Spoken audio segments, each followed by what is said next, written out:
The phone lit up for the 52nd time while I stood inside a Level 3 classified analysis room, where personal devices were strictly forbidden. But it was Saturday, and I was the only soul in the building. On the screen, Facebook still open.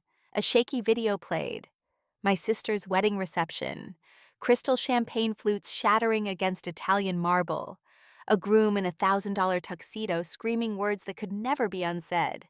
And 380 guests filming every second on their iPhones. My father's name flashed again. Richard Morrison, call number 14. I let it ring out. 4 days earlier, his voice had been calm, measured. The tone he used when explaining why a building design wouldn't work, or why a client's vision was structurally impossible.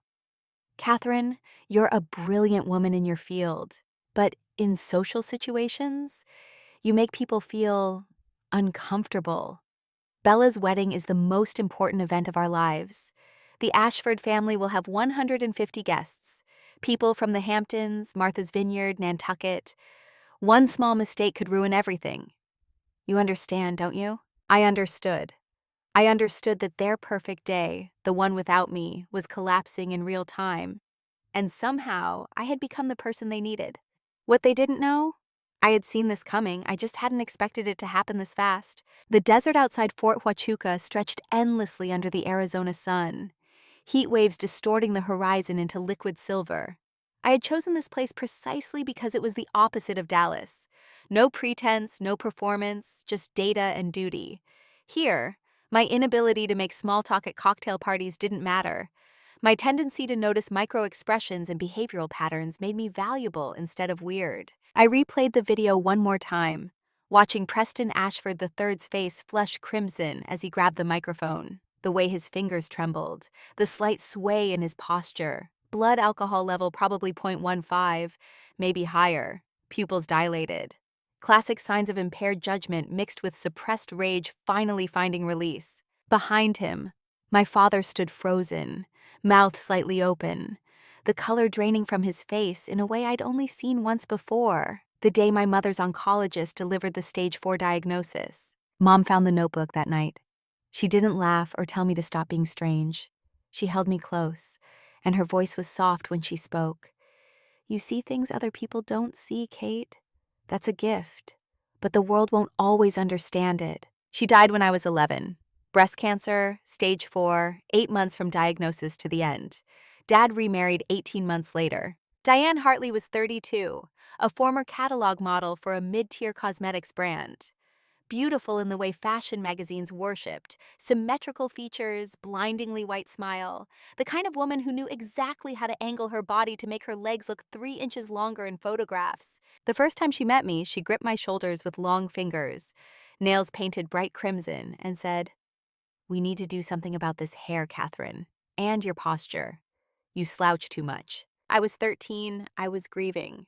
But Diane didn't care about pain. She cared about how I looked in family photos. Bella was born when I was 14. From the moment she arrived, that baby became the center of my father's universe. Diane knew exactly what to do. Soft makeup for photos, pastel pink and white outfits, carefully staged candid shots that looked effortless but took hours to arrange. I remember watching my father look at Bella with an expression I'd never seen directed at me. Wonder. Pure, uncomplicated wonder. I was the failed draft. Bella was the finished masterpiece. One person understood me. Grandmother Eleanor Whitmore, my mother's mother. She was a writer, not famous, but published. 6 novels, 3 of them New York Times bestsellers in their time. Every summer from age 12 to 17, I lived with her in a small house on the Oregon coast. She taught me to write, to observe, to understand that being different wasn't a defect. Catherine, she told me the summer I turned 16, the world will try to make you smaller. They'll say you're too quiet, too strange, too difficult to know. But the truth is they fear people they can't control. You don't need them to love you. You only need to love yourself. She died when I was 24, left me the beach house, all her manuscripts, and a trust fund worth $4.2 million from book royalties and real estate investments. One condition: don't tell anyone until you're 35. Let them judge you for who you are, not what you have. I never told my father, never told Diane or Bella, not even the few friends I'd managed to make. The phone rang again. Not my father this time. Bella. I stared at her name on the screen, remembering the last time we'd spoken, 3 months ago, when she'd called to tell me she was engaged. She'd been breathless with excitement, talking so fast I could barely follow. Preston is amazing, Kate. He's sophisticated and successful, and his family knows everyone who matters. Mom says this could change everything for us. I'd asked one question. Does he make you happy? There had been a pause, just half a second too long. Of course he does. Why would you even ask that? I answered the call. Kate, her voice cracked, raw from crying. Can you come home? I don't know what to do. Where are you? Are you safe? I'm in the bridal suite with Mom, but Preston keeps texting. He's saying if I cancel the wedding, he'll sue Dad for fraud. He's saying he'll destroy our family financially. He's saying, don't read his messages. Don't respond. I need you to do exactly what I tell you. Okay. The word came out small, childlike. First, block his number, not mute, not ignore, block. I heard the faint sound of fingers on glass. Done. Good. Second, do you trust me? I think so. You don't need to think, yes or no. A longer pause. Yes, I trust you. Then listen carefully. I'm coming home. But not to help Dad smooth this over. Not to make everything quiet again. I'm coming to end this the right way. After I hung up, I sat in the silence of my apartment, laptop open on the kitchen table. The beach house in Oregon that grandmother left me had high-speed internet now. I'd upgraded it 2 years ago, and I accessed the secure network through encrypted channels. Preston Ashford III, CEO of Ashford Capital Management. LinkedIn showed the polished version. Harvard Business School, early success in real estate development. Member of exclusive clubs in Boston and New York. But I didn't stop at the surface. Court records were public if you knew where to look. Massachusetts Superior Court database. Civil case filings. 2018, Samantha Chen versus Preston Ashford III. Settled out of court. Terms confidential. The docket showed her attorney had filed for a restraining order that was later withdrawn. Settlement amount sealed, but the mediator's notes mentioned emotional distress and reputational harm. Based on standard settlements in similar cases, probably $300,000 minimum. 2020, business dispute with former partner Marcus Webb. Allegations included threatening behavior and coercive business practices. Case withdrawn 2 weeks after filing. No settlement recorded, which meant it was handled privately with enough money to make the problem disappear. I pulled up LinkedIn and searched for former employees of Ashford Capital. 7 women had left the company between 2017 and 2020. I found profiles for 4 of them and sent carefully worded messages. Hi, I'm Kate Morrison. My sister is marrying Preston Ashford. I'm trying to learn more about him as an employer. Would you be willing to share your experience? 3 didn't respond. 1 did. Melissa Rodriguez replied at 3:17 a.m. I signed an NDA, so I can't give details. But if your sister asks about Preston, tell her this. Watch how he reacts when she says no. Watch how he talks about other women. And watch whether he tries to track her phone. I kept digging. Found an old Boston Globe article from 2016 buried in the archives. Young investor Preston Ashford announces divorce from Julia Ashford, née Mendoza, after 3 years of marriage. Both parties released a joint statement. We remain friends and wish each other well. The language was too perfect, too carefully crafted. I searched variations of Julia's name, found a LinkedIn profile. Julia Mendoza, immigration attorney, Vancouver, British Columbia. Profile created in 2017. No work history before that date. She'd run, changed cities, maybe changed her name legally, started over. I sent an email through her law firm's contact form. Julia, I'm Kate Morrison. My sister Bella is marrying Preston Ashford this Saturday. I'm trying to learn about his past. If there's anything you think I should know about him as a person, I would be deeply grateful. I understand this is an unusual request, but I'm worried about my sister. The response came 4 hours later, at 3:17 a.m. my time, 12:17 a.m. in Vancouver. Kate, I haven't been able to sleep since reading your email. I've spent 2 hours debating whether to answer. I signed a non-disclosure agreement. If I violate it, I owe the Ashford family $500,000. But I can't let another woman go through what I went through. I can't give you details, but I can say this. Preston Ashford never hit me. He's smarter than that. He destroyed my self-worth one day at a time. He controlled my money. He tracked my location. He read my emails. When I said I wanted a divorce, he threatened to ruin my legal career. And he had the power to do it. I had to flee to Canada. Had to change my name. Had to start over from nothing. His mother Victoria knows everything. She's the one who negotiated my NDA. She paid me $500,000 to stay quiet and disappear. If your sister marries him, make sure she has a bank account he doesn't know about. Make sure she has her own passport. And make sure she has an exit plan. I can't do more than this. I'm sorry. The wedding was scheduled for noon. I tracked it through Instagram. Bella's account, Bella in Bloom, had 287,000 followers. Her stories showed behind-the-scenes preparation. The Carolina Herrera gown that cost $45,000. Hair and makeup that took 3 hours. The flower arrangements flown in from Ecuador. I didn't get on a plane. I stayed at the base, volunteered for weekend duty, buried myself in work that had clear parameters and measurable outcomes. Dr. Claire Nguyen found me in the analysis room at 10 a.m. She was 51, a psychiatrist who'd spent 20 years in military medicine. The only person at Fort Huachuca I considered a friend. Kate, isn't today your sister's wedding? I didn't look up from my screen. I wasn't invited.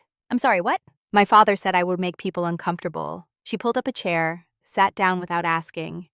And you didn't fly home to, I don't know, confront them? Confront them about what? To beg for acceptance? I've done that my whole life. This time I chose differently, which is observe, collect data, wait. At 2:45 p.m. Dallas time, my phone buzzed. Message from an unknown number. Kate, this is Melissa Rodriguez. We messaged on LinkedIn about Preston. I'm at a coffee shop near the wedding venue. I was invited as a former business associate. Something's wrong. Preston is drunk, very drunk, and he's about to give his speech. You should see this. 30 seconds later, a link to Instagram Live. The video loaded slowly, buffering in fragments. When it stabilized, I saw Preston standing at a microphone, champagne glass in hand, face flushed deep red. Behind him, an elaborate backdrop of white and cream roses, tables draped in silk, centerpieces of crystal and candlelight. His voice slurred as he spoke. I want to thank all of you for being here today, especially Richard Morrison, who did something I never thought a father could do. My father's voice, tight with panic. Preston, sit down. Preston laughed, sharp and bitter. He sold his daughter to me. That's right, you heard correctly. Richard Morrison, distinguished architect, is $1.7 million in debt. His firm is going bankrupt, and he came to my mother, Victoria Ashford, with a proposal. Your son marries my daughter, you buy my company at a fair price. A business transaction. The camera shook as the person filming gasped. Guests began whispering, pulling out their own phones. Bella stood, her face pale against the white of her dress. Preston, what are you saying? Oh, my darling bride, did you think I loved you? I needed a beautiful wife to get my mother off my back. You needed money to maintain your Instagram lifestyle. This is a business arrangement. Richard tried to stand, tried to reach the microphone. Preston, that's enough. Security, get him out of here. Preston's voice rose to a shout. And you know the funniest part? They banned the bride's sister from the wedding. Catherine, the military intelligence analyst, was too awkward to attend. But the truth is, Richard was terrified she'd see through his dirty deal. And he was right, wasn't he? Because I'm exposing everything right now. The video dissolved into chaos. Bella collapsed. Diane caught her. Richard lunged for the microphone. A woman in a Chanel suit, had to be Victoria Ashford, signaled to security. Guests scattered, but most kept filming. Preston's final words before the feed cut. And Victoria Ashford, my loving mother, paid my ex-wife $500,000 to keep quiet about what a monster I am. The video ended. I sat in the fluorescent-lit room, the hum of servers the only sound. My hands were steady as I downloaded the video, saved it to 3 separate encrypted drives, began pulling up other angles that were already flooding social media. 47 different videos from 47 different guests. The algorithm was already amplifying it. Hashtag trending Blackwood meltdown, 8 million views in 3 hours. My phone rang. Bella again. Are you okay? Her voice broke completely. No, I'm not okay. He's texting me, Kate. He says if I cancel, he'll sue Dad for fraud. He says he has proof Dad lied about the company's finances. He says he'll take everything. I closed my eyes, felt the familiar calm that came with crisis management. Block his number right now. But what if? There is no what if. Block him. I heard the sound of her fingers on the screen. Done. Good. Now tell me the truth. Did you know about Dad's financial problems? A long pause. I knew the firm was struggling. I didn't know it was this bad. Did you know about Preston's ex-wife? He told me he'd been married before. He said it was a mistake, that she cheated on him. I believed him. I opened my laptop, began pulling up plane tickets. Bella, I need you to listen very carefully. Don't talk to Preston, don't talk to his lawyers, don't make any statements to anyone. I'm coming home. When? I land at 11 p.m. tonight. What are you going to do? What I should have done 4 days ago. I'm going to protect you. After we hung up, I called Dr. Claire. I need emergency leave, family situation. How long? Uncertain, maybe a week, maybe longer. You need backup? Not this time. This time I know exactly what I'm doing. The flight from Tucson to Dallas took 3 hours. I didn't watch movies or read. I opened a spreadsheet and began documenting everything. Evidence against Preston Ashford. Email from Julia Mendoza, check. Statement from Melissa Rodriguez, pending follow-up. Court records, 2 settled cases, check. Viral video, 47 angles, all downloaded, check. Next steps. Contact attorney specializing in domestic abuse. Research. Victoria Ashford's vulnerabilities. Protect Bella's assets. Defend family against potential fraud lawsuit. And most important, teach my father a lesson about judging people by their surfaces. The plane descended through clouds, Dallas sprawling below in grids of light. I thought about my father's voice on the phone 4 days ago. You make people uncomfortable, Catherine. You don't fit that environment. He'd been wrong about so many things, but he'd been right about one. I didn't fit his environment, because his environment was built on appearances, on carefully managed surfaces that hid rot underneath. My environment was built on truth, on data that didn't lie, on patterns that revealed themselves to anyone patient enough to watch. The seatbelt sign dinged off. I gathered my bag, single carry-on, everything I needed for a week, and stepped into the jetway. Somewhere in Dallas, my father was probably still trying to manage the crisis, making phone calls, attempting damage control. Bella was probably in her hotel suite, still in her $45,000 dress, crying while Diane tried to fix her makeup. And Preston? Preston was probably sobering up, realizing what he'd done, calling lawyers and publicists, trying to stuff the truth back into the box. Too late for that. I took the rental car shuttle, chose a modest sedan, drove to a hotel near the airport, instead of going to my father's house. I needed space to think, to plan, to approach this with the same systematic precision I used for intelligence analysis. In the hotel room, I opened my laptop again. The videos had multiplied. 15 million views now, news outlets picking it up. Local Dallas stations, then regional, then national. BuzzFeed had an article, Groom's shocking meltdown exposes wedding as business deal. The comments were vicious, poor Bella. What a monster. The father sold his daughter? Someone should investigate this family. My phone buzzed. Text from a number I didn't recognize. This is Thomas Grant, your uncle, your mother's brother. I saw the news. I tried to warn Richard about the Ashford family. I'm a retired federal judge. I know their reputation. If you need help, call me. I stared at the message. Uncle Thomas. I hadn't seen him since my mother's funeral. He'd tried to stay in touch, but my father had made it clear he didn't want Eleanor's family involved in our lives. Too painful, he'd said. Too many reminders. I saved the number. Another text, this time from Dr. Claire. Just saw the video. Holy hell, Kate, you okay? I replied, I told you I knew what I was doing. Her response, you predicted this? Not exactly this, but I knew Preston was dangerous. I knew my father was desperate. I knew desperation plus danger equals disaster. What are you going to do? Whatever it takes to make sure this never happens to anyone else. I set my phone down, walked to the window. Dallas at night looked almost beautiful from the 14th floor. Lights stretching to the horizon, highways flowing with red and white streams of traffic. Somewhere in this city, my sister was learning that the fairy tale she'd believed in was a carefully constructed lie. My father was learning that appearances couldn't protect you when the truth had video evidence and 8 million witnesses. And Preston Ashford was learning that alcohol and rage made poor partners when you had secrets to protect. I thought about my grandmother's words. The world will try to make you smaller. They'll say you're too quiet, too strange, too difficult to know. My father had tried to make me smaller, had told me to stay away because my presence might reveal uncomfortable truths. He'd been right to worry, but he'd been wrong to think exclusion would solve the problem. I pulled out my phone, opened the voice recorder, and began speaking. Note to self: meeting with Bella tomorrow morning, 9 a.m. Assess her emotional state.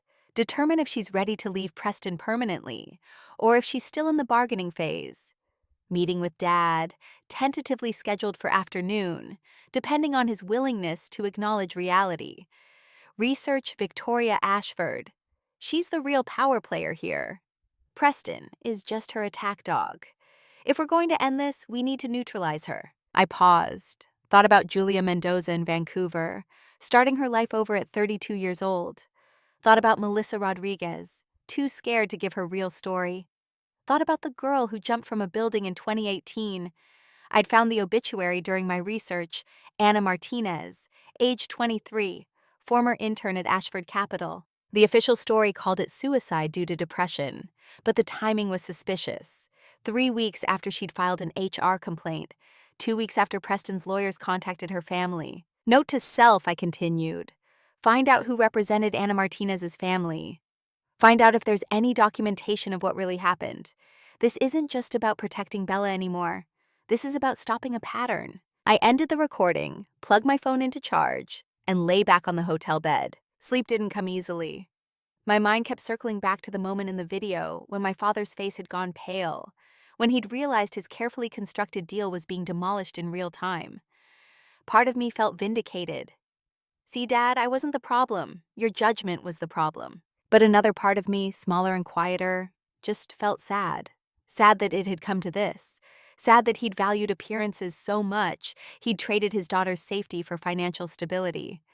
Sad that I'd spent 34 years trying to be acceptable to a man who would never truly see me. My phone buzzed one more time. Text from Bella. Kate, are you here yet? I need you. I typed back. Landed an hour ago. I'll see you tomorrow morning. Get some sleep if you can.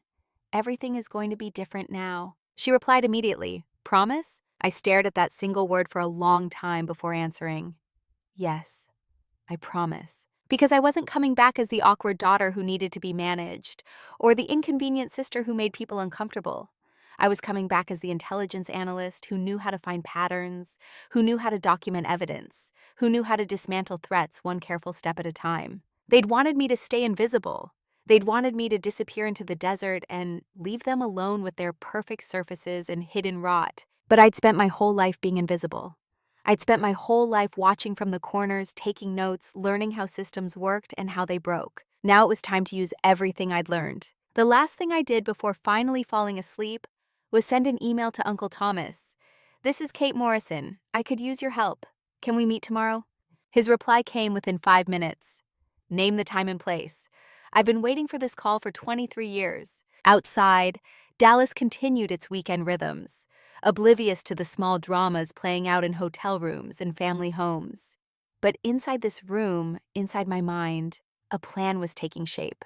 Methodical, precise, designed not for revenge, but for something more permanent: protection, truth, and maybe, finally, the kind of justice that didn't require me to make myself smaller to deserve it. Morning arrived with the kind of brightness that feels like an accusation.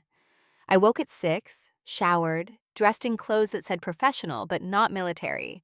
Dark jeans, simple blouse, leather jacket. The kind of outfit that wouldn't stand out but wouldn't apologize either. Bella had texted the hotel address. The Rosewood Mansion, presidential suite. Of course, my father had booked the most expensive option, even while drowning in debt. Appearances mattered more than solvency in Richard Morrison's world. I arrived at 8:45, 15 minutes early. The lobby was all marble and gold accents, the kind of place where even the air felt expensive. A concierge approached, smile professionally warm. May I help you? I'm here to see Bella Morrison, presidential suite. His smile flickered, recognition dawning. The bride from yesterday's incident. I'm so sorry, but Ms. Morrison has requested no visitors. I'm her sister. The flicker became uncertainty. He glanced at his computer screen, probably checking some note my father had left. I waited, patient. This was the first test, whether my family would actually let me in now that they needed me. The concierge picked up his phone, spoke quietly. A pause. Then he nodded, set it down. Ms. Morrison will see you. 14th floor, suite 1401. The elevator ride gave me 60 seconds to prepare. I knew what I'd find. Bella in crisis, Diane in damage control mode, my father trying to strategize. What they didn't know was that I'd already mapped out the next 72 hours. They were still reacting. I was 5 steps ahead. Diane opened the door. Her makeup was flawless, even at 9 in the morning, but her eyes were red-rimmed underneath the concealer. Catherine. Her voice carried surprise mixed with something close to relief. Thank God you're here. I stepped inside. The suite was enormous. Living area, dining area, 2 bedrooms visible through open doors. Bella sat on a cream-colored sofa, still in a hotel robe. Mascara streaks dried on her cheeks. My father stood by the window, phone pressed to his ear, speaking in the low, urgent tones of a man trying to contain catastrophe. He saw me, ended his call mid-sentence. Catherine, you came. You needed me to come. I set my bag down, studied the room like I would an intelligence briefing. Bella's wedding dress hung on a garment rack in the corner, a ghost of yesterday's fantasy. Room service trays cluttered the coffee table. Untouched food, multiple coffee cups, a wine bottle half empty. Bella looked up and her face crumpled. Kate, I'm so sorry. I should have. Don't. I sat beside her, kept my voice gentle but firm. Don't apologize. Not for this. But Dad said you couldn't come because of me, because I wanted everything perfect, and Dad lied. I turned to Richard, let the words land clean. He told me I'd embarrass the family. He said I made people uncomfortable. He excluded me because he knew I'd see through Preston. Silence filled the suite, thick and uncomfortable.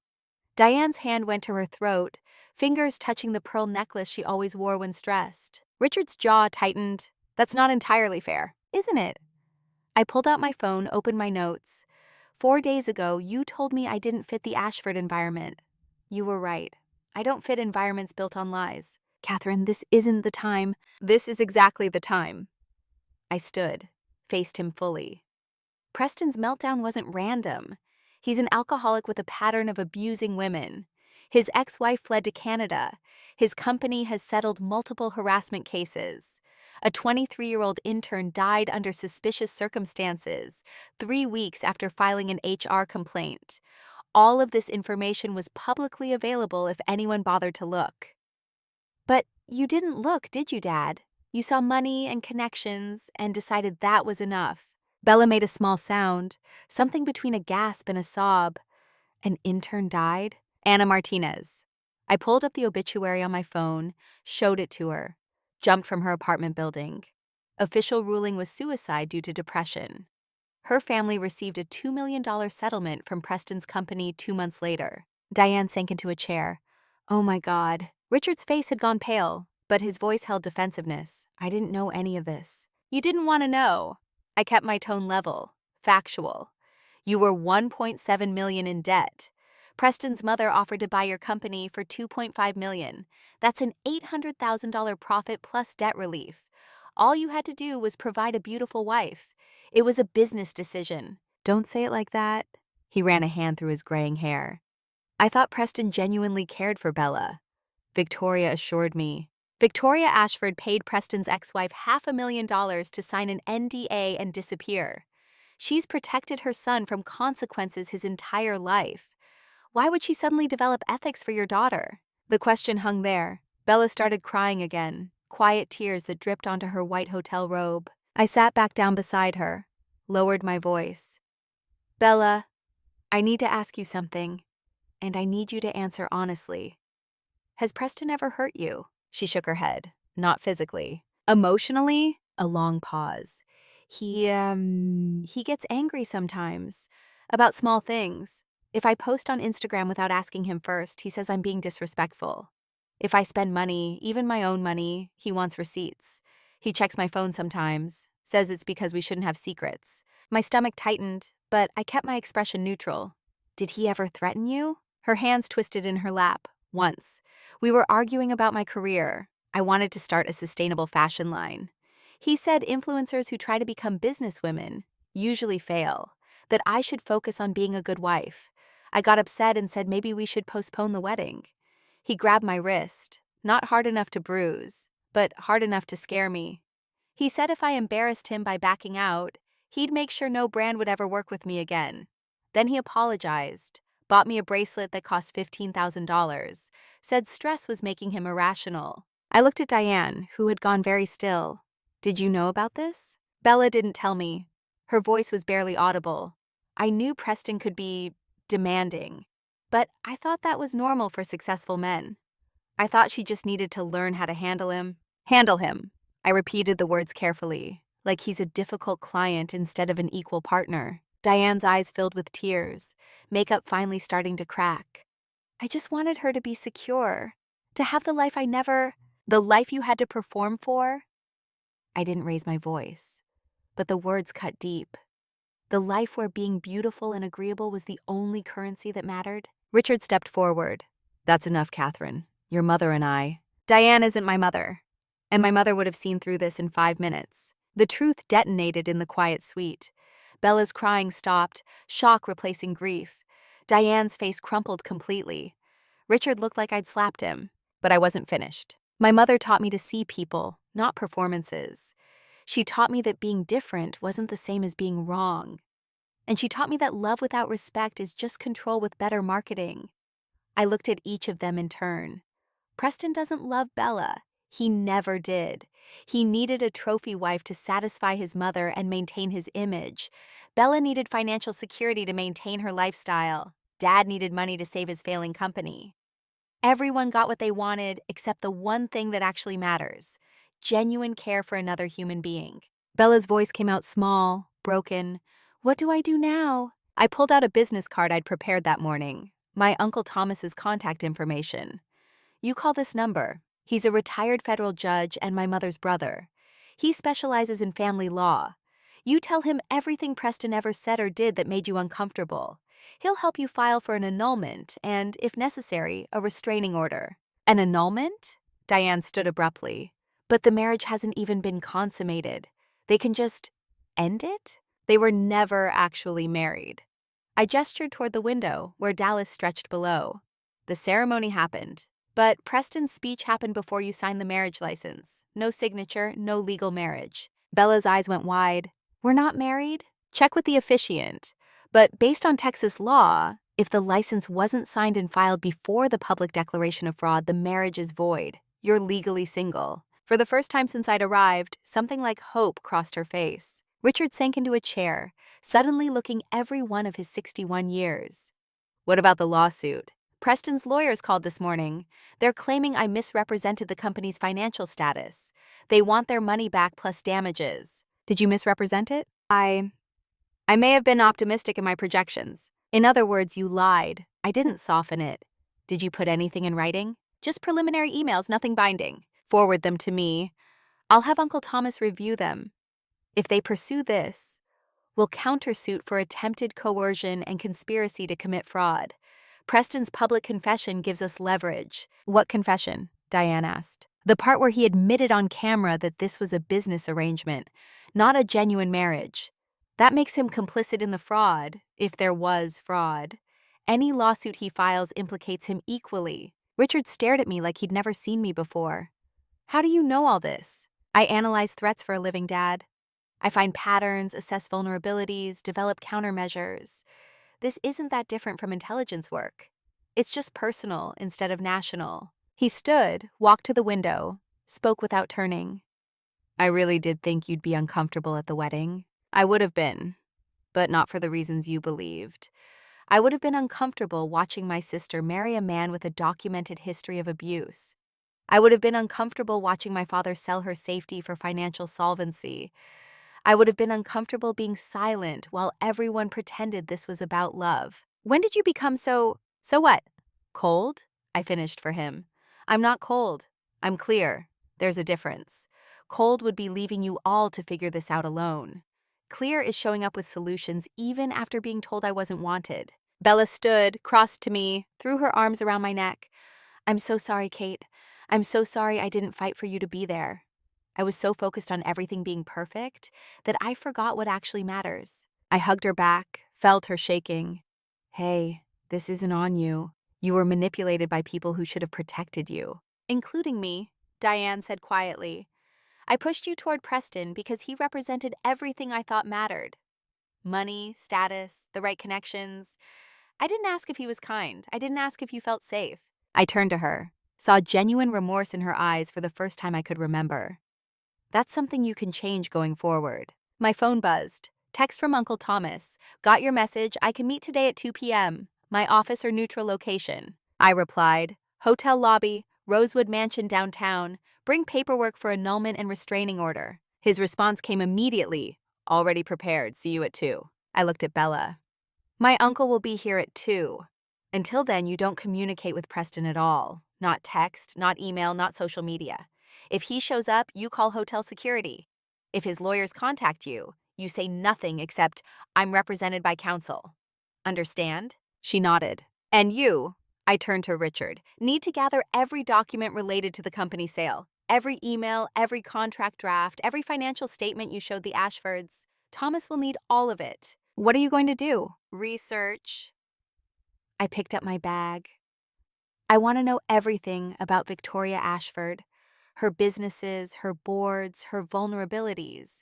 If we're going into battle, I want to know exactly where to aim. Catherine. My father's voice stopped me at the door. I turned back. Thank you. For coming. For helping. For being better than I deserved. I met his eyes. Saw exhaustion and regret. And something that might have been the beginning of understanding. I'm not doing this for you, Dad.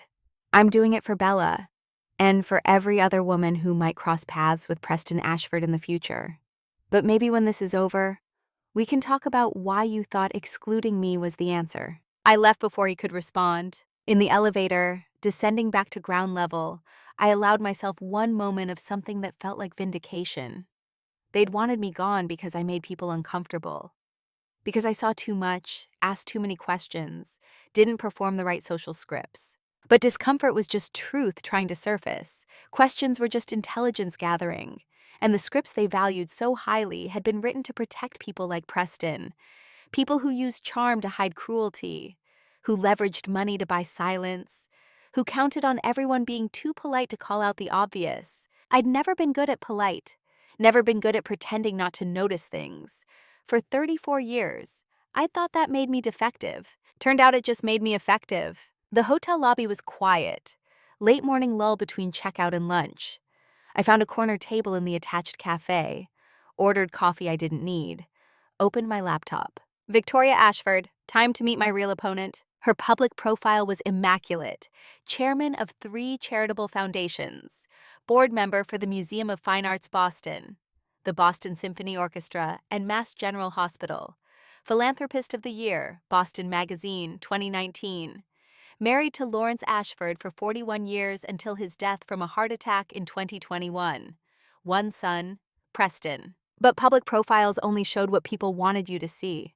I dug deeper. Corporate records showed she'd inherited Ashford Industries from her husband, a textile manufacturing company that had quietly shifted to real estate development in the 1990s. Current valuation, approximately $400 million. She sat on corporate boards for 6 major companies, all interlocking directorships that gave her enormous influence over Boston's business community. But influence also meant vulnerability. I started mapping connections, looking for pressure points. 3 of her board positions were at publicly traded companies. That meant shareholder accountability. One of them, MedTech Solutions, was currently facing an SEC investigation for financial irregularities. Victoria had joined that board 6 months before the investigation began. I made a note, possible liability if SEC finds wrongdoing. Her charitable work was extensive, but I noticed something interesting. The Ashford Family Foundation had given $15 million over 5 years to various causes, but 70% went to organizations where Victoria or her social circle held leadership positions.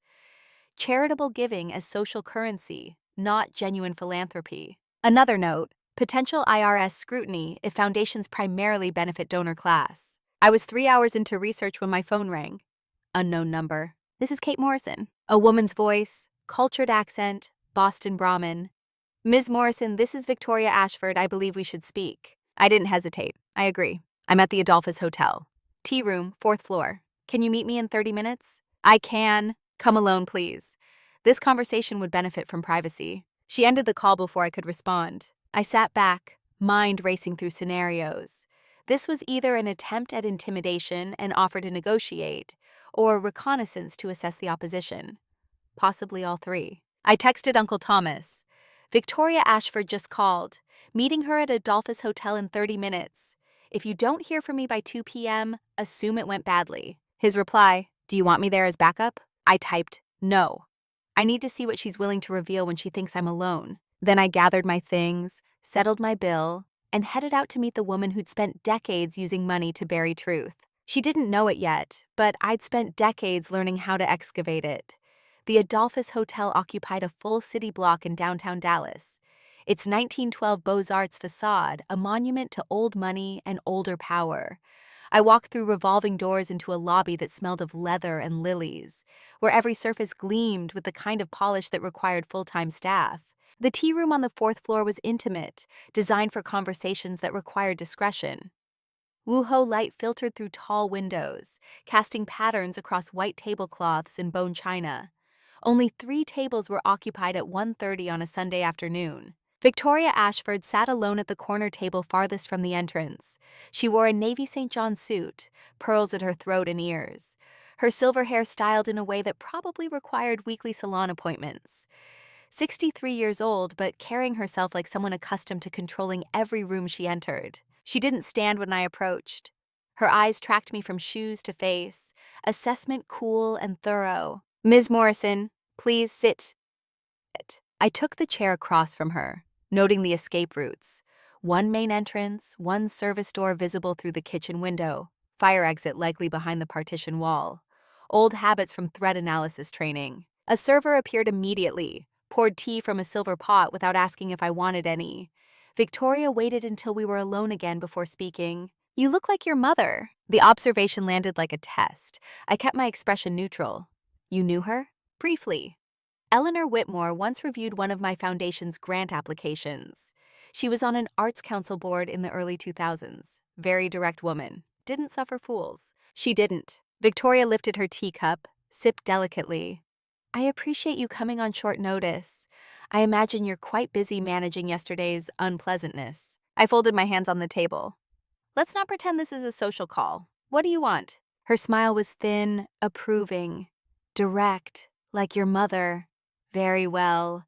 I want to contain the damage from my son's regrettable behavior. I want your sister to sign a statement confirming there will be no legal action. And I want assurances that your family will not speak to the press. In exchange for dropping any potential lawsuit regarding your father's financial misrepresentations.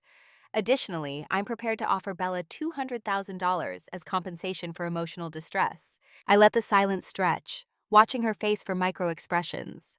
The slight tightness around her mouth suggested this was her opening offer, not her ceiling. The way her fingers rested too still on the table indicated she was working to project calm she didn't entirely feel. That's your valuation of attempted coercion and public humiliation? $200,000? It's a generous offer, considering the marriage was never legally consummated. Actually, the marriage was never legally executed. No signed license means no marriage, which means Bella has no obligation to sign anything protecting Preston's reputation. Victoria's eyes sharpened, predator recognizing worthy prey. You've done your homework. I analyze threats for a living. This isn't complicated. She set down her teacup with precise control. What would you consider appropriate compensation? I leaned forward slightly. I don't want your money, Mrs. Ashford. I want accountability. Accountability. She tasted the word like something unfamiliar. For what, exactly? My son had too much to drink and said things he shouldn't have. Embarrassing, certainly, but hardly criminal. Your son has a pattern. Samantha Chen, 2018. Julia Mendoza, 2016. Anna Martinez, 2018. Should I continue? Her face remained impassive, but I caught the fractional pause before she responded. I don't know what you're suggesting. I'm suggesting you've spent years paying women to stay silent about your son's abusive behavior. I'm suggesting those payments make you complicit. And I'm suggesting the era of buying silence is ending. Those are serious accusations. Do you have evidence? Public court records, sealed settlements that leave paper trails, and Julia Mendoza's willingness to break her NDA if it means protecting other women. Victoria's composure cracked, just briefly. a flash of calculation behind the polished exterior. Julia signed a legally binding agreement. If she violates it, she owes us $500,000. She's willing to pay it. Turns out some things matter more than money. The words hit their target. Victoria's jaw tightened almost imperceptibly. What exactly do you want, Ms. Morrison? I want Preston to enter a treatment program for alcohol abuse and anger management. I want him to resign from his company pending completion of that program. I want you to establish an independent fund, minimum $5 million, to support survivors of domestic abuse, administered by a board you don't control. And I want both of you to make public statements acknowledging that abusive behavior has been tolerated and will no longer be accepted. Victoria laughed, sharp and dismissive. You're asking me to destroy my son's career and reputation based on unsubstantiated allegations. I'm asking you to choose between short-term image management and long-term accountability. Because here's what happens if you refuse. Julia goes public. Melissa Rodriguez goes public. I've identified 6 other women who worked for Preston's company, and I'm contacting each of them. The viral video has 15 million views and counting. Every news outlet in the country is calling your PR team. You can try to bury this the way you've buried everything else, but the ground isn't as soft as it used to be. She studied me for a long moment, reassessing. You're not like your father. I'm like my mother and my grandmother. Women who understood that power without integrity is just tyranny in expensive clothes. Very poetic. But poetry doesn't change reality. My son has resources you can't imagine. If you pursue this, you'll face legal consequences that will bankrupt your entire family. I'd already anticipated this move. Mrs. Ashford, I have $4.2 million in a trust fund my grandmother left me. Money you don't know about, that my father doesn't know about. That gives me resources you haven't calculated into your threat assessment. I can outlast your lawyers, but more importantly, I can outlast your reputation. Because every lawsuit you file becomes another news story. Every legal maneuver becomes more evidence of obstruction. You're fighting a war on a battlefield that doesn't favor you anymore. The revelation landed. Victoria's eyes widened fractionally before control reasserted itself. Your grandmother left you money, enough to fund a very thorough legal campaign. Enough to hire investigators who can trace every settlement you've ever made. Enough to make this expensive for both of us. Except I don't care about winning cleanly. I just care about making sure your son never hurts anyone else. Victoria stood abruptly, chair scraping against hardwood. This conversation is over. I remain seated. Think about my offer. You have 48 hours. After that, I start making phone calls. You're making a mistake. No. The mistake was thinking you could buy your way out of consequences forever. I'm just the person who stopped accepting payment. She left without another word, heels clicking away across polished floors. I sat alone at the table, tea cooling in cups we'd barely touched, and allowed myself one long exhale. My phone buzzed. Text from Uncle Thomas. You alive? I replied, very much so. Meeting at 2, still on. His response, waiting in the lobby. Bring me up to speed. I paid the bill. Victoria had left me with it, a small power play, and took the elevator down. Uncle Thomas stood near the concierge desk. 72 years old, but still radiating the authority that came from 30 years on the federal bench. He wore a well-tailored suit, gray hair neatly trimmed, eyes sharp behind wire-rimmed glasses. He pulled me into a hug that smelled like old books and pipe tobacco. Kate, you look exactly like your mother at your age. Everyone keeps telling me that, 'cause it's true. Come on, let's walk. Too many years in hotels. We exited onto the street, Dallas heat hitting like a wall. He guided us toward a small park 2 blocks away, found a bench shaded by oak trees. Tell me everything. I did. Started with my father's phone call 4 days ago. Walked through the research, the wedding meltdown, this morning's confrontation with my family, the meeting with Victoria. He listened without interrupting, face grave. When I finished, he was quiet for a moment. Then, you threatened Victoria Ashford with a coordinated legal and public relations campaign. Yes, and you have the resources to follow through? The trust fund from Grandma Eleanor, $4.2 million. He smiled, sad and proud simultaneously. Eleanor would be absolutely thrilled. She always said you had her steel spine. Is that a compliment? The highest. He pulled out a leather portfolio, extracted documents. I brought annulment paperwork for Bella. Since the marriage license was never filed, it's straightforward. But we should also file for a restraining order. Based on what you've told me about Preston's behavior, he meets criteria for credible threat. How long will that take? Emergency order can be in place by tomorrow if we file today. Full hearing within 2 weeks. And the fraud lawsuit Preston's lawyers threatened? Performative. They have no case. Preston admitted on camera that this was a business arrangement. That makes him equally culpable in any alleged fraud. They won't file because it opens them to discovery, and discovery means depositions, which means Preston having to testify under oath about his behavior toward Bella and other women. So we call their bluff. Exactly. He handed me a business card. This is a colleague of mine, specializes in domestic abuse cases.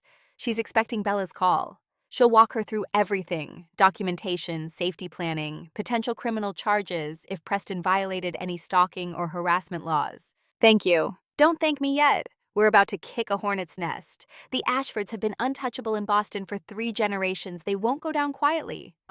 I know, that's why I need to move faster than they expect. What's your next step? Contact the other women. Build a coalition.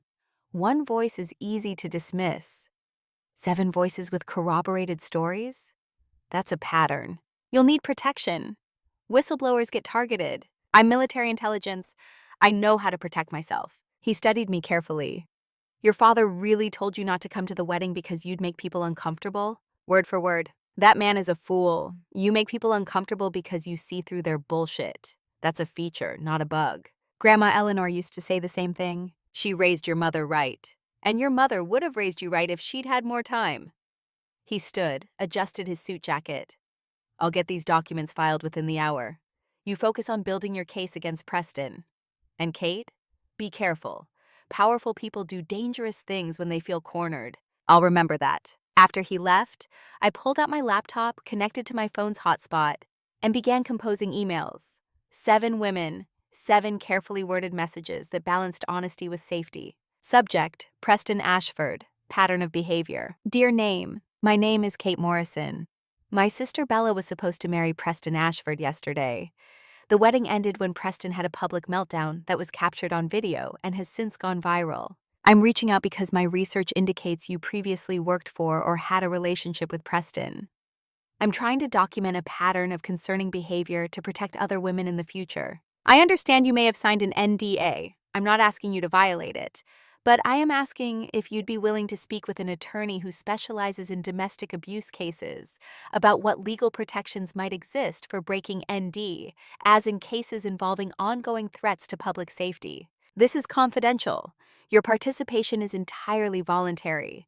But if you're willing to share your story, you might prevent what happened to my sister from happening to someone else. Please contact me at this email address if you're interested in learning more. Sincerely, Kate Morrison. I sent all 7, then sat back and waited. Response time would tell me how desperate they were to be heard.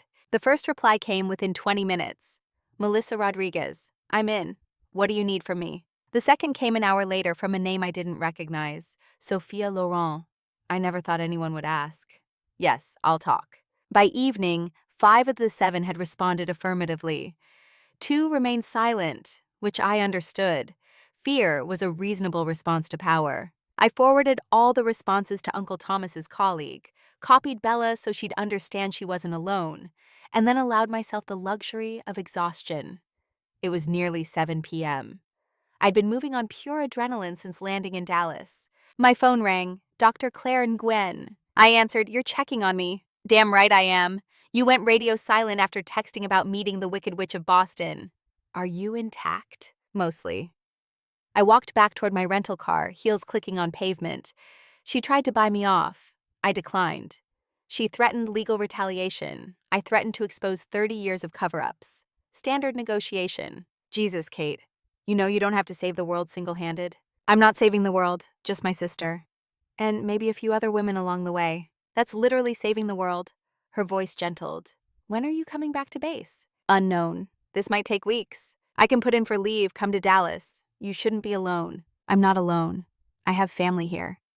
The words tasted strange, but true. The family that banned you from a wedding 4 days ago? The family that's learning I'm not optional anymore. She laughed, warm and genuine. That's my girl.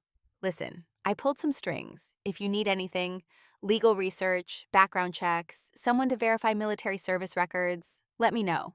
I have friends in useful places. Thank you, Claire. And Kate, don't forget to eat. Revolutionaries on empty stomachs make bad tactical decisions. After we hung up, I realized I hadn't eaten since coffee that morning. I found a diner, ordered something resembling food, forced myself to consume it while reviewing the case I was building. 7 women, 7 stories, patterns of isolation, financial control, threats to career and reputation. Preston's methodology was consistent. Identify women in vulnerable positions, offer support and romance, gradually tighten control until leaving felt impossible, then use money and lawyers to ensure silence. But vulnerability cut both ways. Preston's consistency made him predictable, and predictability was exploitable. My phone buzzed, unknown number again. I almost didn't answer, then reconsidered. This is Kate Morrison. Heavy breathing, then a male voice slurred with alcohol. You think you're smart? You think you can destroy me? Preston! I put the call on speaker, started recording. You're drunk. This call is being recorded. Anything you say can and will be used against you. Fuck your recording. Fuck you. You ruined everything. Everything. You ruined it yourself when you got drunk and confessed to fraud in front of 300 witnesses. That wasn't fraud. That was truth. Your father sold Bella to me. My mother arranged it. Everyone got what they wanted. Then why are you angry? Because you weren't supposed to be there. You weren't supposed to see. You weren't supposed to interfere. His voice rose to a shout on the last word. Background noise suggested he was outside. Cars passing. Distant voices. Where are you right now, Preston? Wouldn't you like to know? Maybe I'm outside your hotel. Maybe I'm outside Bella's. Maybe I'm already inside. My pulse quickened, but my voice stayed level. If you go anywhere near Bella, you'll be arrested for violating the restraining order. There's no restraining order, not yet. There will be by morning. And this call, where you've implied you're surveilling my sister and made veiled threats, will be Exhibit A. Silence. Then quieter, more dangerous. You don't know who you're fucking with. My mother has connections you can't imagine. She'll destroy you. Your mother just spent an hour trying to negotiate with me. She failed. Because here's what you both don't understand. I don't care about your connections. I don't care about your money. I care about making sure you never hurt anyone else. And I will burn through every dollar I have to make that happen. More silence, heavy breathing. Preston, I'm gonna hang up now. If you contact me or Bella again, I'm forwarding this recording to the police, the media, and every business associate your mother has. Do you understand? I hung up before he could respond, hands shaking slightly from adrenaline. Immediately forwarded the recording to Uncle Thomas with a message. File emergency restraining order now. Preston just called making implied threats. His reply? On it. Going to judge's home if necessary. Stay somewhere public until this is in place. I paid my bill, drove to a 24-hour coffee shop near the airport, claimed a corner table where I could see both entrances, opened my laptop, and continued working. By midnight, I had a timeline constructed. Preston's pattern stretched back at least a decade. College girlfriend who dropped out suddenly. I found her name in a campus newspaper article about a donation the Ashford family made the same semester. First wife Julia, already documented. Anna Martinez, the intern. 3 more women from his company. All sudden departures accompanied by generous severance packages and sealed NDAs. The pattern was clear. The documentation was building. But I needed something more. Something that would make this undeniable even to people predisposed to believe powerful men. I needed Anna Martinez's family. Finding them took 3 hours and violated several ethical boundaries around accessing public records. But by 3 a.m., I had a name, Rosa Martinez, Anna's mother, living in San Antonio. I drafted an email, deleted it, drafted another. How do you ask a grieving mother to relive her daughter's death? How do you explain that her pain might prevent future pain? Finally, I wrote, Mrs. Martinez, my name is Kate Morrison. I'm investigating Preston Ashford's pattern of abusing women. I believe your daughter Anna was one of his victims. I'm so sorry for your loss.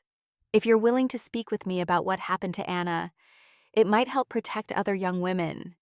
I understand if you're not ready, but if you are, please contact me. I hit send before I could second-guess myself. My phone rang immediately. Uncle Thomas. Restraining order is filed. Judge signed it 20 minutes ago. Preston is officially barred from contacting Bella, you, or coming within 500 feet of any of you. Thank you. But we have a problem. Victoria Ashford just filed a defamation suit against you, Bella, and your father. $50 million in damages. I closed my eyes. Of course she did. She's claiming you've made false and malicious statements about her son with intent to damage his reputation and business interests. We have documentation, court records, emails from victims, Preston's recorded phone call. I know. This is a SLAPP suit, strategic lawsuit against public participation. It's designed to intimidate you into silence through expensive litigation. But Texas has anti-SLAPP statutes. We can get this dismissed, probably with attorney fees awarded to us. How long? Months? Maybe a year if they appeal? Can we counterclaim? Absolutely. Malicious prosecution, abuse of process, intentional infliction of emotional distress. But Kate, you need to understand what you're walking into. This will be public, ugly, and expensive. They'll investigate every aspect of your life. They'll try to discredit you professionally and personally. I know, do you? Because I've seen good people crumble under this kind of pressure. I spent the last 10 years analyzing enemy threat patterns in classified military operations. I think I can handle a rich family's legal tantrum. He laughed, tired but genuine. Eleanor would be so proud. After we hung up, I sat in the fluorescent brightness of the coffee shop, surrounded by insomniacs and night shift workers, and let the reality settle over me. I declared war on one of the most powerful families in Boston. They were mobilizing everything they had to crush me. Good, because I was counting on them to overplay their hand. Powerful people always did when they felt threatened. They escalated, they threatened, they made mistakes born of entitlement and rage. Every lawsuit was evidence of consciousness of guilt. Every threat was documentation of harassment. Every legal maneuver was proof they were afraid of the truth. My phone buzzed. Email notification. Rosa Martinez had responded. Ms. Morrison, I have waited 3 years for someone to ask me about my daughter. Yes, I will speak with you. Can you come to San Antonio? I have documents I've been afraid to share. Maybe now is the time. I typed back. I can be there by noon tomorrow. Thank you for trusting me. Her response, thank you for caring. Anna deserves justice, even if it comes too late. Dawn was breaking when I finally returned to my hotel. Exhausted, but wired. I had 5 hours before I needed to drive to San Antonio. I set an alarm, lay down fully clothed, and fell into restless sleep. Dreamed of my mother, her face the way I remembered from childhood, before the cancer hollowed her out. In the dream, she sat at Grandma Eleanor's beach house, typing at an old manual typewriter. What are you writing, Mom? She looked up, smiled. The truth, sweetheart. Someone has to. When my alarm jolted me awake, I grabbed my phone and texted Bella. How are you holding up? Her reply came immediately. Scared, but also relieved. Like I've been holding my breath for months and finally let it out. Uncle Thomas filed the restraining order. Preston can't contact me. Good. I'm going to San Antonio today. Following up on a lead. You staying at the hotel? Dad offered to let me stay at the house, but I can't. Too many memories. I'm getting my own apartment this week. That's smart. Independence is important. Kate, thank you for coming back, for fighting when I couldn't. I typed, you don't have to thank me. This is what family does. Real family. After showering and changing, I checked out of the hotel, loaded everything into the rental car, and started the 3-hour drive south. Texas stretched out in flat plains and distant horizons, sky vast and cloudless. Somewhere behind me, in Dallas, my father was probably meeting with lawyers about the defamation suit. Diane was probably trying to manage social media fallout. Bella was probably starting the painful process of untangling her life from Preston's. And Victoria Ashford was probably strategizing her next move, confident that money and influence would prevail as they always had. None of them understood yet what I'd figured out in that classified analysis room 24 hours ago. The game had changed. The old rules, buy silence, threaten litigation, leverage social connections, didn't work when your opponent refused to be bought, wasn't afraid of lawyers, and didn't care about social standing. I'd spent my life being dismissed as awkward, difficult, too intense. I'd watched powerful people manipulate systems that were designed to protect them. I'd learned that charm was often camouflage for cruelty, that polish could hide poison. But I'd also learned that patterns were predictable, that documentation was powerful, that truth, properly weaponized, could bring down empires built on lies. Victoria Ashford had 48 hours to accept accountability. After that, I was going to show her what happened when you tried to bury someone who'd spent her whole life learning how to dig. Rosa Martinez lived in a modest house in a San Antonio suburb, the kind of neighborhood where people knew their neighbors and kept their lawns trimmed. I arrived just before noon, rang the doorbell, heard movement inside. The woman who answered was in her late 50s, dark hair streaked with gray, eyes that had seen too much grief. She studied my face carefully before stepping aside. "Come in." The living room was spotless, decorated with family photos spanning decades. My attention caught on one frame, a young woman in a graduation gown, smile bright with hope and future. Anna Martinez, frozen at 22, before Preston Ashford entered her life. "That's my daughter." Rosa's voice carried the particular quality of grief that never fully heals. She would be 26 now. "I'm so sorry for your loss." She gestured to the sofa. "Sit. I'll make coffee." While she was in the kitchen, I examined the photos more closely. Anna as a child, gap-toothed and laughing. Anna in high school, debate team captain. Anna at college graduation, standing between proud parents. The last photo showed her 3 months before she died. Noticeably thinner, smile not quite reaching her eyes, standing stiffly beside a young man I recognized from social media. Preston Ashford, arm around her waist, possessive grip visible even through the photograph. Rosa returned with coffee, followed my gaze. That was taken at his company holiday party. She insisted everything was fine. But a mother knows. She sat across from me, hands wrapped around her mug. "Tell me why you're here." "Really? I'm trying to stop Preston from hurting anyone else. My sister was supposed to marry him. The wedding fell apart when he had a meltdown and confessed it was a business arrangement. But in researching his background, I found a pattern. Your daughter's name kept appearing, and then disappearing." Rosa set down her coffee, stood, left the room, returned with a cardboard box. "After Anna died, his mother came to our house. Victoria Ashford. She offered us $2 million, said it was to help with funeral expenses and provide for Anna's younger brother's education. All we had to do was sign papers saying we wouldn't pursue any claims against Preston or his company, saying Anna's death was due to pre-existing mental health conditions." "Did you sign?" Rosa's hand shook slightly. "We were drowning in grief. Anna's brother was 14, needed therapy, needed stability. $2 million was more money than my husband and I would earn in our lifetimes. We signed. I understand, you were in an impossible position. But I kept copies of everything. The NDA, the settlement agreement, but also Anna's journal, her emails, text messages I recovered from her phone before turning it over to Victoria's lawyers. She opened the box, pulled out a thick folder. I've been waiting for the right time to use these. Maybe now is that time." She handed me the folder. Inside, Anna's life and documents. Journal entries describing Preston's escalating control. Emails where he criticized her work performance after she tried to end their relationship. Text messages where he threatened to destroy her career if she didn't comply with his demands. One journal entry, dated 2 weeks before her death, made my chest tighten. He said if I told anyone about us, he'd make sure I never worked in finance again. He has my laptop password, my phone passcode, access to all my accounts. I feel like I'm disappearing, like the person I was is being erased one piece at a time. I don't know how to get out. The final entry, dated the day before she died. "I can't do this anymore. I can't live like this. Something has to change." When I looked up, Rosa was crying silently. She didn't jump. That's what the police said, that's what the company said, that's what we had to say to get the settlement. But my daughter was scared of heights. She got dizzy on escalators. There's no way she went to the roof of that building voluntarily. "You think Preston was there?" "I think someone was there. I think she was pushed or frightened enough to fall. And I think Victoria Ashford paid us to stop asking questions." "These documents, would you be willing to share them with investigators, with the media if necessary?" Rosa wiped her eyes, straightened her shoulders. "I've been afraid for 3 years. Afraid Victoria would take back the money, afraid we'd lose everything.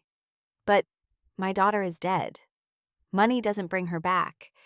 If these documents can save someone else's daughter, then yes, use them." I felt something shift in my chest, the weight of responsibility settling alongside resolve.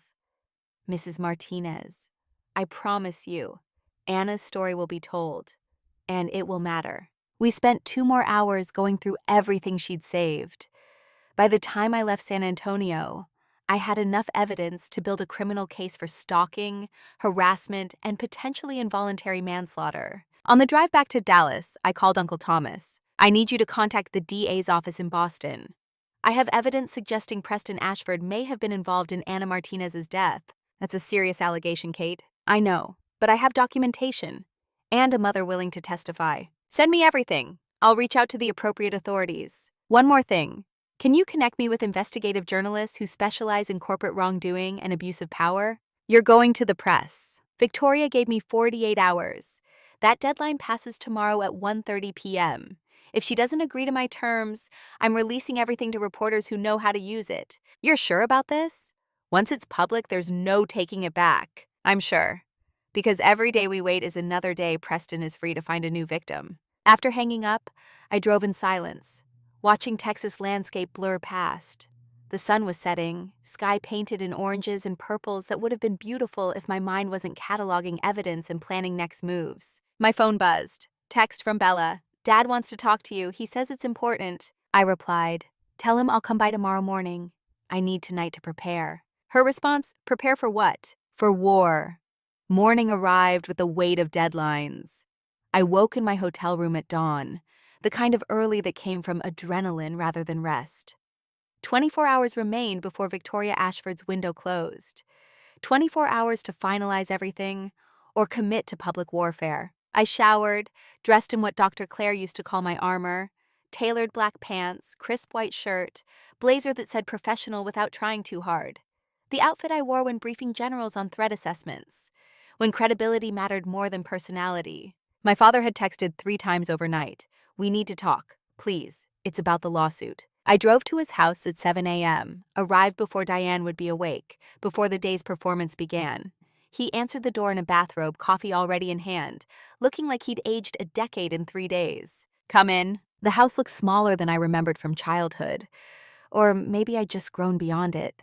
Family photos lined the hallway, mostly Bella, some of me from before I'd stopped fitting the narrative they wanted. He led me to his study, closed the door, gestured to the leather chair across from his desk, the one where clients usually sat while he explained architectural concepts they didn't fully understand. Victoria Ashford's lawyers sent over discovery demands. They want access to your military records, your financial statements, your medical history. They're claiming you have a pattern of instability and that your allegations stem from mental health issues rather than facts. Standard intimidation tactics. They won't get my military records. Those are classified. My financial statements will show I have resources to fight them. And my medical history will demonstrate perfect psychological evaluations for 10 years of service. He rubbed his temples, exhaustion evident in every line of his face. This is my fault. All of it. I was so desperate to save the company that I stopped seeing Bella as my daughter and started seeing her as an asset. Yes, you did. The blunt agreement made him flinch. I deserved that. You deserve more than that, Dad. You deserve to feel the full weight of what you almost did. You almost sold your daughter to a man who's destroyed every woman he's ever had power over. You almost sacrificed her safety for financial stability. And when I tried to warn you by refusing to celebrate this disaster, you punished me for seeing clearly. I know.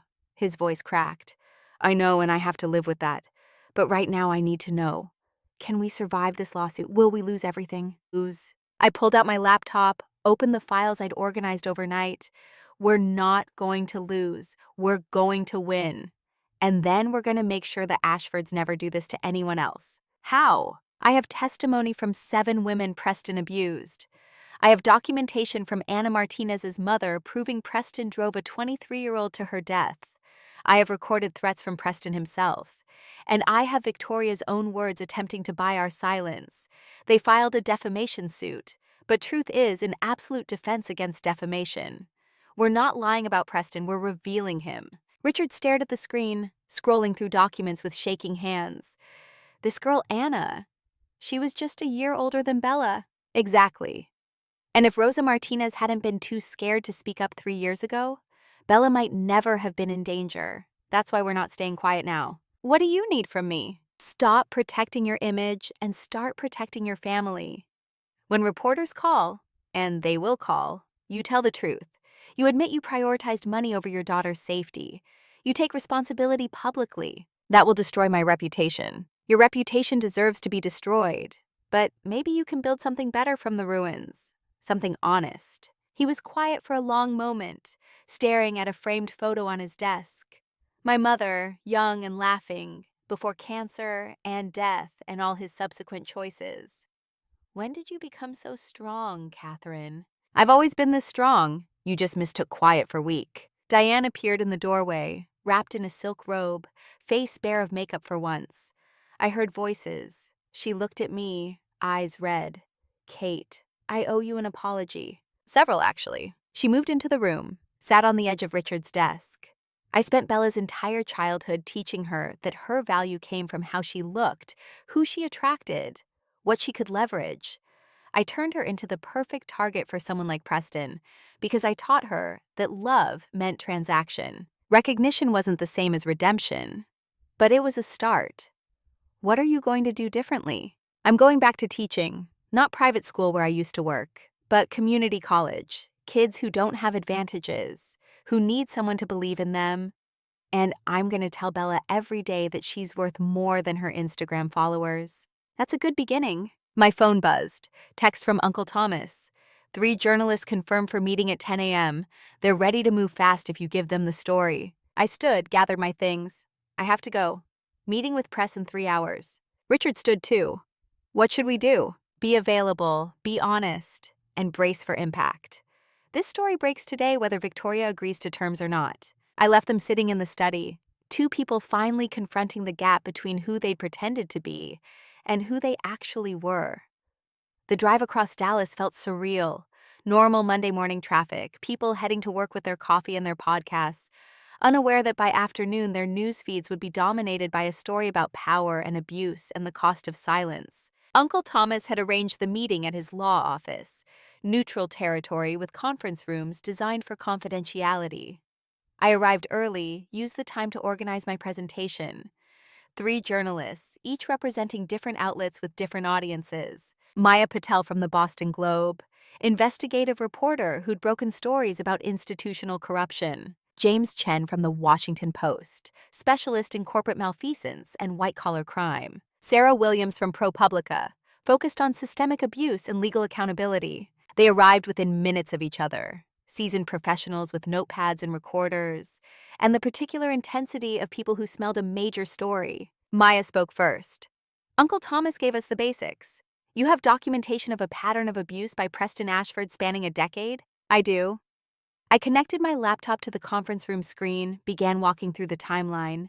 7 women, corroborated stories, sealed settlements, and 1 death that was ruled suicide but has evidence suggesting otherwise. For the next 90 minutes, I presented everything, showed them court documents, played Preston's threatening phone call, shared excerpts from Anna Martinez's journal with her mother's permission, provided financial records tracing Victoria Ashford's payoffs. James took meticulous notes. This is extensive, but you understand we'll need to independently verify everything before publication. I expected that. Here's a list of every source, every document location, every witness willing to speak on record. I've done your preliminary research. Now you do the verification. Sarah leaned forward. What's your goal here, Kate? Justice? Revenge? Public shaming? Protection. Preston Ashford is dangerous. His mother has spent decades enabling him. If we don't stop this pattern, there will be more victims, more Anna Martinez's who don't survive, more Bellas who barely escape. And the timing, why now? Because Victoria Ashford gave me 48 hours to accept a settlement that would require my family's silence. That deadline expires in 4 hours. If she won't choose accountability, I'm choosing exposure. Maya exchanged glances with her colleagues. We can have preliminary stories ready by this evening, full investigative pieces within a week. But once this goes live, you and your family become public figures. Every aspect of your lives will be scrutinized. I've spent 10 years in military intelligence maintaining operational security while managing classified threats. I understand exposure risk. I'm ready. James closed his notebook. One more question. You mentioned you have significant financial resources. Are you funding this campaign? I have $4.2 million my grandmother left me. I'm prepared to spend every penny on legal fees, investigator costs, and supporting survivors who come forward. Money should protect truth, not bury it. The three journalists stood, shook my hand with the gravity of people entering into an implicit pact. Sarah's grip was firm. We'll be in touch within 3 hours. If everything verifies, and I expect it will, this story publishes tonight. After they left, Uncle Thomas emerged from his office where he'd been monitoring the meeting remotely. You just declared war on one of the most powerful families in New England. I declared truth. They're the ones who made it war. His phone rang. He answered, listened, face going grave. Understood. Yes, she's here. He hung up, turned to me. That was the district attorney's office in Boston. They're opening an investigation into Ana Martinez's death based on the materials I sent. They want to interview Rosa Martinez and review all documentation. How long before they make a decision about charges? Months, probably. But the investigation itself is significant. It means law enforcement is taking this seriously. My phone buzzed. Text from Victoria Ashford. We need to meet. Immediately. Same location as yesterday. I showed Uncle Thomas. She's panicking. Good. Panic leads to mistakes. Are you going? Yes, but this time I'm recording everything. Be careful. Cornered predators are the most dangerous kind. The Adolphus Tea Room at 1 p.m. on Monday was busier than Sunday afternoon had been. Business lunches, society women, tourists seeking luxury. Victoria sat at the same table, but her composure had fractures. Makeup slightly less perfect, fingers drumming against the tablecloth, eyes holding something close to fear. I sat without preamble. Your 48 hours aren't up yet. Why the urgency? She leaned forward, voice low and urgent. I know you've been contacting journalists. I know you have Ana Martinez's mother cooperating. I know you've built a case designed to destroy my son and my family's reputation. Your son destroyed himself. I'm just documenting it. Her jaw clenched. What will it take to make this go away? 500,000 for Bella? $1 million? Tell me your price. There is no price. Some things can't be bought. Everything has a price. She pulled out a checkbook, actual paper in a world of electronic transfers. The theatricality of old money. Name your number. I pulled out my phone, placed it on the table between us, recording light visible. I don't want your money, Mrs. Ashford. I want your son in treatment. I want him removed from positions of power where he can harm people. I want a genuine fund for survivors, not controlled by your family, not tax-deductible charity theater, but real resources managed by people who care about victims more than reputation. And I want public acknowledgement that abuse happened and was covered up. You're asking me to destroy everything I've built. You built it on silence and suffering. Maybe it deserves to be destroyed. Her hand trembled as she put away the checkbook. You don't understand what you're risking. Preston has difficulties, yes, but he's my son. A mother protects her child. Ana Martinez had a mother too, and that mother has spent 3 years wondering if her daughter jumped or was pushed. Your protection of Preston cost Ana her life. The words hit like physical blows. Victoria's face drained of color. You don't know that. The investigation concluded what your lawyers paid for it to conclude. But Ana kept a journal. She documented Preston's escalating threats. Her last entry said she couldn't live like this anymore. Either he drove her to suicide or he drove her off that roof directly. Either way, his hands are bloody. Victoria stood abruptly, chair scraping. This meeting is over. Sit down. My voice carried the command I used in briefing rooms when officers tried to dismiss uncomfortable intelligence. We're not finished. She sat, shock at being ordered overriding her impulse to flee. Here's what happens next.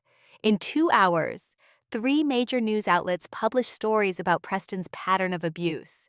They have documentation, witness testimony, and evidence your family has spent millions covering up crimes. The district attorney in Boston is opening an investigation into Ana's death. Multiple civil suits are being prepared by the women Preston victimized. This is extortion. This is consequence. You've spent decades insulating your son from accountability. That ends today. And if I agree to your demands, treatment, the fund, public acknowledgement, then I'll work with journalists to ensure the coverage focuses on systemic change rather than personal destruction. I'll advocate for rehabilitation over pure punishment. I'll help you build something redemptive from this disaster. Why would you do that? Because I don't want revenge, Mrs. Ashford. I want to make sure this never happens to anyone else. And that requires changing systems, not just destroying individuals. She was quiet for a long time, staring at her hands. Finally, What exactly would this public acknowledgement entail? You and Preston give a joint press conference. He admits he has struggled with alcohol and controlling behavior. He takes full responsibility for the pain he's caused. He announces he's entering a residential treatment program and stepping down from his company. You admit the family has enabled his behavior and funded cover-ups. You commit to the Survivor Fund, minimum $5 million independently administered. That's professional suicide. Or it's the first honest thing your family has done in 30 years. History will judge it more kindly than the alternative, which is total exposure without the framework of redemption. Every ugly detail in print. Criminal charges if the DA finds evidence of foul play in Anna's death. Civil suits that drag on for years, generating headlines with each hearing. Your social standing completely obliterated. Your charitable work discredited. Your name synonymous with enabling abuse. Her composure finally shattered. Tears welled, makeup smearing. He's my son. He's my only child. And he's a predator. You can help him become something better. Or you can watch him destroy himself and everyone around him. But either way, the truth is coming out. She pulled out her phone with shaking hands, typed something, set it down. I just texted Preston, told him to meet me here in 30 minutes. If we're doing this, we're doing it together. Smart choice. Don't mistake capitulation for wisdom. I'm doing this because you've left me no alternative. I'm doing this because someone has to. The fact that it took a stranger, rather than his own mother, should tell you something. Preston arrived 20 minutes later, disheveled in expensive clothes, eyes bloodshot, moving with the careful control of someone nursing a serious hangover. He saw me sitting with his mother and froze. What is she doing here? Victoria's voice was steel. Sit down, we need to talk. He sat, radiating hostility. If this is an ambush, this is damage control. Kate has built a case against you that will destroy our family unless we take immediate action. I told you we should sue her into oblivion. We tried that. She has more resources than we calculated, plus documentation we can't refute. The district attorney is investigating Anna Martinez's death. 7 women are prepared to testify about your behavior. Journalists have the full story ready to publish. Preston's face went from red to white. They can't prove anything. I pulled out my phone, played the recording of his drunken threats from 2 nights ago. Then I showed him excerpts from Anna's journal, from the ND as his mother had signed, from testimony of women whose lives he'd damaged. His hands trembled. This is a violation of confidentiality agreements. Those agreements are void if they were used to cover up ongoing criminal behavior. Your mother has a choice: help you get treatment and try to build something redemptive, or watch you face criminal charges without family support. You can't be serious. He looked at Victoria. Mom, tell her this is insane. Victoria's voice was hollow. It's over, Preston. Everything we've protected you from is coming due. You can face it with dignity, or you can fight and lose everything anyway. What are you suggesting? Treatment. Real treatment, not a luxury spa pretending to be rehab. 90 days minimum. You resign from the company. We establish a fund for survivors. And we give a press conference taking responsibility. A press conference? You want me to publicly humiliate myself? I want you to publicly acknowledge reality. I kept my voice level, factual. You've hurt people, Preston. Multiple people over many years. You can continue denying it and face criminal prosecution, or you can admit it and start making amends. He laughed, bitter and desperate. Amends? How do you make amends for ruining lives? You start by stopping. Then you dedicate resources to helping others avoid the same harm. Then you spend the rest of your life being better than you were. And if I refuse? The stories publish in 90 minutes. By tonight, your name is synonymous with abuse. By tomorrow, the criminal investigation is front-page news. By next week, you're facing multiple lawsuits and potential charges. Your choice. Preston looked at his mother, seeking rescue that wasn't coming. She met his eyes with something like grief. I've enabled you for too long. I told myself I was protecting you, but I was protecting myself.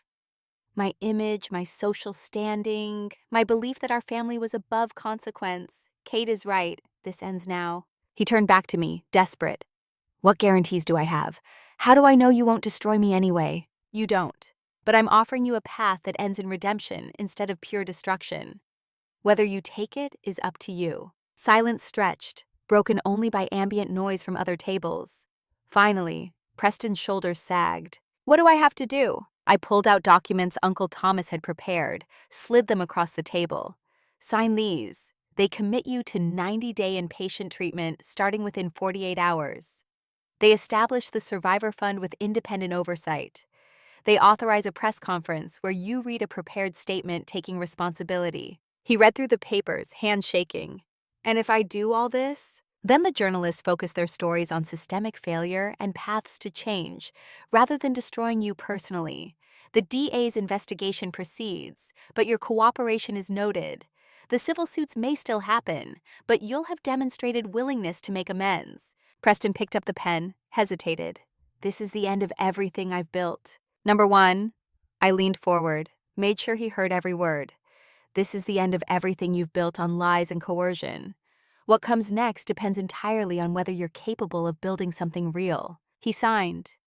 Each page, each acknowledgement, each commitment to change. When he finished, he looked smaller somehow, reduced to actual human proportions instead of the inflated importance wealth and power had given him. Victoria signed as guarantor, her signature shaky but complete. I gathered the documents, sent immediate scans to Uncle Thomas. Done. Press conference is scheduled for tomorrow at 10 a.m. Treatment facility intake is Wednesday morning. First fund disbursements happen within 30 days. Preston stood. Are we finished? For now.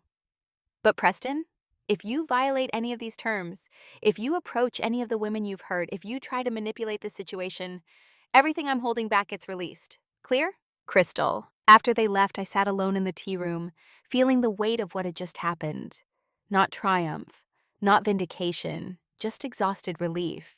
The immediate crisis was contained. The pattern was broken. My phone rang. Maya Patel. Kate, we've verified everything.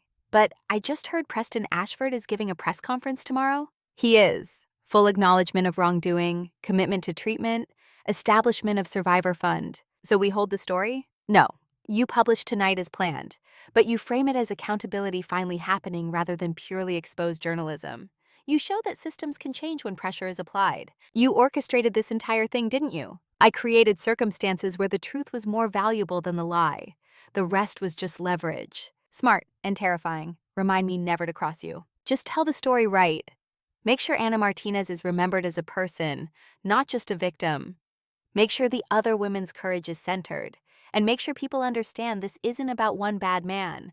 It's about systems that protect powerful predators. We will. Story goes live at 6 p.m. After hanging up, I texted Bella. It's over. Preston agreed to treatment. You're safe. Her response came immediately. How did you do it? I replied. I stopped accepting their version of reality and insisted on the truth. Sometimes that's all it takes. The rest of Monday passed in a blur of preparation. Uncle Thomas coordinated with the treatment facility, verified the fund's independent oversight structure, drafted the press conference statement. I briefed each of the 7 women about what to expect when the story broke, connected them with therapists and legal advocates. Rosa Martinez called at 4 p.m., crying. The DA's investigator just left. They're treating Anna's death as a suspicious case now. They're reopening everything. How do you feel about that? Scared, relieved. Like maybe my daughter will finally get justice. She will. And her story will save lives. At 6 p.m., I sat in my hotel room with my laptop open, watching 3 major news sites simultaneously as the stories went live. Boston Globe, pattern of abuse, how Preston Ashford used wealth and power to silence victims. Washington Post, the Ashford family's decades-long cover-up of domestic violence. ProPublica, when money buys silence, the true cost of ND as in abuse cases. Within an hour, the stories were trending nationally. Twitter exploded with commentary. Cable news picked it up. Preston Ashford's name became synonymous with everything wrong with how wealthy families avoid accountability. But the coverage also highlighted the positive. Preston entering treatment, the Survivor Fund, the possibility of redemption through genuine change. My father called at 8 p.m. Catherine, I just watched the news. You did all this in 4 days? I did what needed doing. The reporters are calling. They want to interview me about my role in trying to arrange the marriage. Tell them the truth, Dad. All of it. That will be humiliating. Good. Humiliation builds character. Or at least it should. He was quiet. Then, I'm proud of you. I should have said that decades ago, but I'm saying it now. You're extraordinary. I'm not extraordinary. I'm just willing to see uncomfortable truths and act on them. That's the definition of extraordinary. Tuesday morning arrived with sunshine that felt incongruous given the gravity of the day. The press conference was set for 10 a.m. at a hotel conference room downtown. Uncle Thomas had coordinated everything: media credentials, security, even a crisis counselor on standby in case Preston collapsed under pressure. I arrived early, watched the setup. Victoria and Preston sat at a table draped in hotel linens, microphones positioned, cameras ready. Preston looked like he'd aged a decade overnight. Victoria's mask was back in place, but I could see the cracks. Uncle Thomas approached. "You're not sitting with them? This isn't my show. I'm just here to make sure they follow through." At 10 a.m. sharp, the room filled with journalists, cameras, the ambient noise of a major media event. Victoria spoke first, reading from a prepared statement with a voice that shook only slightly. "I am here today to acknowledge that my family has failed. We prioritized reputation over responsibility, wealth over welfare, and silence over safety.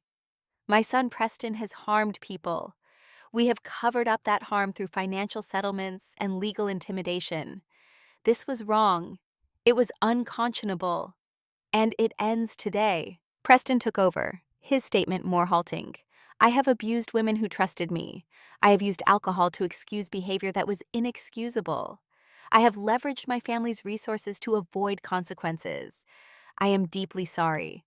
Sorry is inadequate, but it's where I must begin. I am entering a 90-day residential treatment program. I am stepping down from my company. And I am committing to spend the rest of my life making amends, beginning with a $5 million fund to support survivors of abuse." Questions erupted from the press. Preston and Victoria answered what they could, deflected what they couldn't, but maintained the core message: we failed, we're sorry, we're changing. I watched from the back of the room, feeling something complex and unnameable. Not satisfaction, there was too much pain for that. Not vindication, the cost had been too high. Maybe just recognition that sometimes systems could be forced to bend toward accountability if enough pressure was applied in the right places. After the press conference ended, I slipped out before anyone could ask me questions. Drove to my father's house one more time. He answered the door, Diane beside him. We watched the press conference. He did it. Preston actually took responsibility because he had no choice. But maybe that's how change begins, with no choice left but honesty. Diane pulled an envelope from her pocket, handed it to me. "This came for you. From Bella." I opened it. Inside, a handwritten note on thick paper. "Kate, I'm moving to New York next week. Starting over completely. I've been living according to other people's scripts my entire life. Dad's expectations, Diane's image management, Instagram's algorithms, Preston's control. I need to figure out who I am when nobody's watching. Thank you for showing me that's possible. Thank you for being strong when I couldn't be. Thank you for being exactly who you are, even when we made you feel like that was wrong. I love you. -B." The paper trembled in my hands. I looked at my father, saw tears in his eyes. "She's going to be okay, isn't she?" "Eventually. Healing isn't linear, but she's young and resilient." He stepped forward, hesitant. "Can I hug you?" I let him, feeling the stiffness of decades of distance between us. Maybe someday that distance would close. Maybe not, but at least we were both seeing it clearly now. When I got back to my hotel, Dr. Claire had called 3 times. I called back. "Jesus, Kate, you're all over the news. Military analyst brings down Boston Dynasty." I didn't bring them down. I just stopped letting them hide. Semantics. "When are you coming back to base?" "Tomorrow. I've done what I came to do." Which was? Protect my sister. Stop a predator. Prove that truth still matters even when power tries to bury it. Mission accomplished then. She paused. "You okay? Really?" I'm exhausted. I'm sad about things that can't be fixed. But I'm also clear. For the first time in my life, I'm completely clear about who I am and what I'm capable of. That's worth something. Everything, maybe. Wednesday morning, I packed my single suitcase, checked out of the hotel, drove to the airport. Texas disappeared below as the plane climbed, replaced by clouds, and then impossible blue sky. In my email, messages from the 7 women thanking me. A note from Rosa Martinez saying the investigation was moving forward. An update from Uncle Thomas that 3 more women had come forward, emboldened by the press coverage. And a text from Bella. "Landed in New York. Apartment is tiny and perfect. Starting therapy tomorrow. Starting life today." I replied, "Proud of you. Call if you need anything. Her response? I will. And Kate? I'm going to be like you when I grow up. I smiled despite the exhaustion. You're going to be better. You're going to be yourself. Fort Huachuca appeared on the horizon, desert stretching to mountains, the base a grid of order and wilderness. Dr. Claire was waiting at the gate, pulled me into a hug that smelled like hospital antiseptic and friendship. Welcome back, revolutionary. I'm not a revolutionary. I'm just someone who refused to stay quiet. Same thing. We drove to my apartment where everything was exactly as I'd left it 5 days ago. It felt simultaneously like a lifetime and like no time at all had passed. That evening, I sat on my balcony watching the sunset over Arizona desert, phone in hand, scrolling through news coverage that was already moving on to the next crisis, the next scandal. But buried in the scroll, a small article from a Boston community organization. New fund provides resources for abuse survivors. First grants approved.